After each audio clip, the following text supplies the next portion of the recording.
everyone, I am Blue Mullet, and that right there is my brand new Kriss Vector. In the year of 2015. Shut up, dog! 2015 is the time when Lucas the Boss and I collaborated on our infamous NEX gun. It was the first time we had ever attempted a replica. So yeah, ever since I created my new channel, this has been a staple piece that I have been dying to rebuild, just to kind of reminisce on those old memories that Lucas and I shared over Skype building the first gun, and just so that everyone else out there can rebuild this or just build it and enjoy it. I will do my absolute best to try to go over some of this thing's features and components for you, starting off with the stock. This is a brand new refreshed stock design that I have come up with. It looks so good and it is pretty strong and sturdy. Our old Vector had a folding stock on it, actually from Instructables member TLF93. He was a fantastic model builder. He built some great stuff, and our old Vector was kind of highly inspired from his. This Vector stock no longer folds. It is just a nice, strong, and sturdy stock, and it looks really, really good. A lot about the handle remains the same from our previous gun. It does use a blue flexi on the back strap now, but it does connect to the Vector the exact same way that the old gun did. And I am not a fan of this connection at all. The yellow connector here, if you were to pull the handle back, it will pop off of the blue rod or the white rod, depending on what you're using. And on the contrary, if you were to push the handle back forward, it has a tendency to disconnect from the yellow connector and the double connector right here. But the Vector is the perfect gun to use this connection because it has a guard down here that connects it back into the body, which means it's super strong and sturdy and it's not going to break at all. The trigger mechanism is going to utilize an awesome idea that we came up with back in 2015, where the trigger guard is actually a part of the trigger pull itself. And although the trigger pull itself is very tight, it is a great trigger mechanism that works and sets every single time. I spent a little bit of time trying to just clean up the body. I have shortened it slightly by removing the Y clips that were down here on our old gun. Now it's a little bit more realistic. It's not as big as the old gun, and it just looks a little bit better. Up top, you're gonna have sweet flip-up iron sights. These are once again inspired by TLF's model, and they just do a great job of looking like the awesome Kriss Vector sights. Down below in the front, you're going to have a new Foregrip design. It's 5 layers thick, it's very strong and sturdy, and it is connected onto the classic yellow connector tactical rail system. I have been obsessed with trying to put the black 1-inch wheel barrel design on as many replicas as I can. My AKS-74U, my stun gun both use it, and I'm so glad and thankful that I was able to install it on this Vector. The other side of the gun is absolutely beautiful. Sometimes it takes me days and sometimes even weeks to complete a gun's cosmetics. This gun was one of those guns, getting the paneling to fit together nicely just took me forever, and I am so thankful that I was patient enough to get it to look as good as it turned out. Let's go ahead and talk about this gun's firing mechanism because it uses an awesome one, the integrated pin system. When I first released this mechanism on my little AKS-74U, all I could think about was putting it on a Vector. The mechanism works by using a row of gray connectors attached to a white rod, and it just slides along a black rod, as you can see here.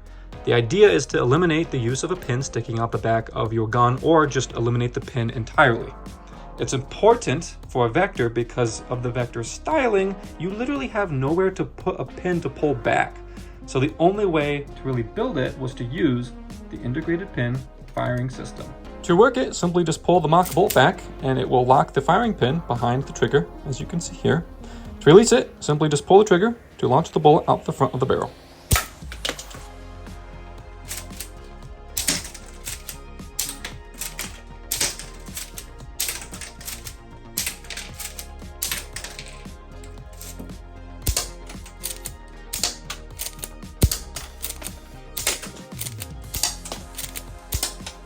Once you're done shooting, you can go ahead and access your magazine release. Go ahead and push it down here to remove the magazine and do a reload.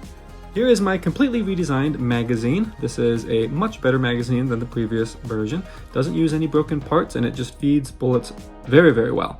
It is going to feed the gray connector bullet, and it does this using micro parts. Obviously, we've struggled in the past to fit a gray connector in here, but thanks to using a micro blue rod here, you can actually fit them in perfectly. The magazine is going to have an internal bullet pusher here, and it does have a lock. You can activate it down here. So just pull down your pusher and push it over and lock it down into place, as you can see right there. And then obviously you'll just feed bullets into the top of this and put this thing into the gun and shoot it. One very important thing to know about the magazine is that you need to feed the gray connectors in backwards. So I'll give you an example. On this side, you'll have your pusher and you'll pull down on it like that to load the magazine. Well, if you take a gray connector bullet and you put it on the top, as you can see, it aligns perfectly with the hinge. You actually don't want this. You want it to look like that. So make sure you load all 6 shots backwards like that. The system is quick to detach. Just take your firing pin rubber bands off, place them loosely on the front of the gun like that, and then take your bolt band up at the front right here and go ahead and place it onto the yellow rod like that. Once you're finished with that, simply disconnect the black rod back here like that, and then the entire system will break away. This is going to give you complete access to the gun's internals to clear up jams and also to simply just replace those firing pin 117 rubber bands when they break.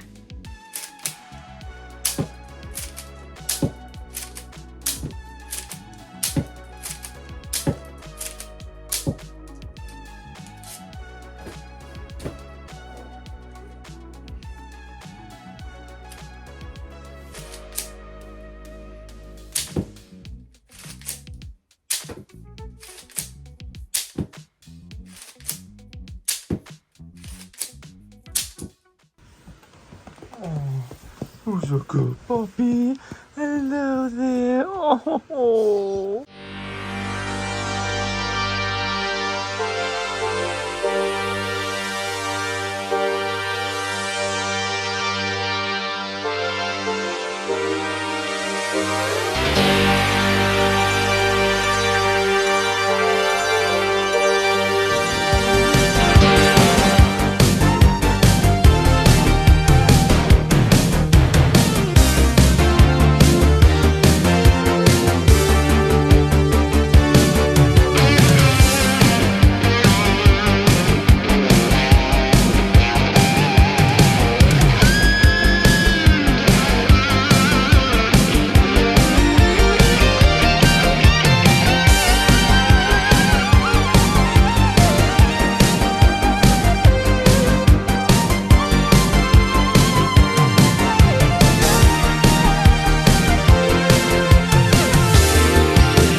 right, and with that, I just want to go ahead and congratulate you for finishing your brand new NEX Kriss Vector. So yeah, I hope you like the gun. I hope it works well for you, and I hope that you had an easy time building it in the instructions. So we're just going to go ahead and go over this little guy and see, make sure that your gun is similar to mine and that it's functioning perfectly before we shoot it. Sights, how they flip up is you're going to go ahead and grab the orange connector here and pull it out like that. And then you're literally just going to grab the whole unit and rotate it up. And then slide the orange connector back down into place so that it's hiding right behind the Y clip, as you can see. Rear sight, you literally just grab it and flip it up. That's it. So yeah, those are the sights. Make sure that your handle is nice and strong and sturdy. It shouldn't be moving at all. Your foregrip should be nice and strong and sturdy as well. No panels should be flexing or anything like that. The stock will have a little bit of flex just because of how skinny it is. But yeah, so that's the Vector. Shouldn't be too hard to get all that stuff squared away. This is how I have the rubber bands placed when I'm not using the gun, when it's just sitting. So I'm going to go ahead and stretch it out for you. Like this, stretch her out, and then you're going to stretch it all the way back to a blue rod right over here. Sometimes I put it here, sometimes I put it there. It doesn't really matter. As you can see, just 1117 for now. And then once you get that done, take your magazine, make sure that that's working as well. There shouldn't be a whole lot of pressure on it. I know that the black version of the gun, I'd have to use a slightly stronger rubber band just because these are new K'NEX pieces and these are old parts. So you'll have to kind of play with it a little bit, but you should be able to get it feeding, no problem. Another thing, obviously, is you need to feed the gray connectors in a very specific way. They go in like this, not like that. Don't put them in like this. It doesn't feed, it doesn't like it. Flip it around and put it in like that. So I will go ahead and load her up here with 6 shots. 3, 4, 5, and number 6. And then we will go ahead and take your Vector, insert it like that, and then let go on the pusher, or you can utilize the lock if you'd like. And then we can go ahead and obviously pull back the old pin and shoot this thing. I really love the integrated pin system. I think it just works so well, and it shoots really well for, a pin gun. So yeah, right there is your gun. Obviously the magazine release is the little blue clip right here. So we're going to just push that out, and then the mag, push it in, and then the mag will come right out. So yeah, that is the NEX Kriss Vector. I hope you guys like it. Once again, I hope it works well, and let me know if you plan to build any mods or do any modifications to this. I'd love to see it, of course. So yeah, without taking up any more of you guys' time, thank you so much for watching. Feel free to drop me a comment down below what you think of the gun and the video.